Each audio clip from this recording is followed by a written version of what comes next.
2026 நடைபெற இருக்கின்ற சட்டமன்ற பொதுத் தேர்தல் என்பது மிகவும் முக்கியம் வாய்ந்த தேர்தல். அவ்வளவு ஒரு முக்கியமான தேர்தல் எப்படி உருவாகி இருக்கிறது என்று சொன்னால், நேரடியான மோதல் அண்ணா திராவிட முன்னேற்ற கழகம் திமுகவுக்கும் தான் இருந்து வந்தது. இந்த தேர்தல் சற்று மாற்றம் ஏற்பட்டிருக்கிறது.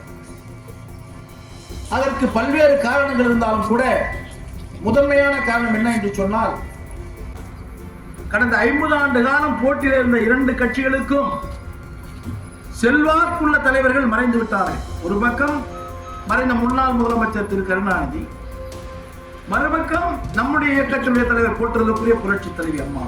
இந்த சூழலில் தான் இந்த தேர்தலை நாம் சந்திக்கிறோம். இப்படி சந்திக்கின்ற இந்த சூழலில் புதிய புதிய கட்சிகளும் உருவாகி இருக்கிறது.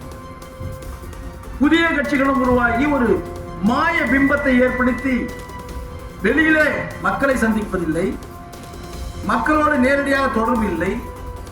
ஏதோ சினிமாவில் நடித்தார்கள், அந்த சினிமாவில் நடித்து வைத்துக் கொண்டு ஒரு பெரிய கட்டமைப்பை உருவாக்கி விட்டதை போல தன்னை முதன்மைப்படுத்திக் கொண்டு அவர்களும் தேர்தல் களத்தில் வருகிறார்கள். இந்த சூழலில் தான் நாம் இந்த தேர்தலை சந்திக்க இருக்கிறோம். இதில் நாம் விழிப்போடு இருக்க வேண்டும். ஏனென்று சொன்னால் மற்ற தேர்தலை போல் இல்லை.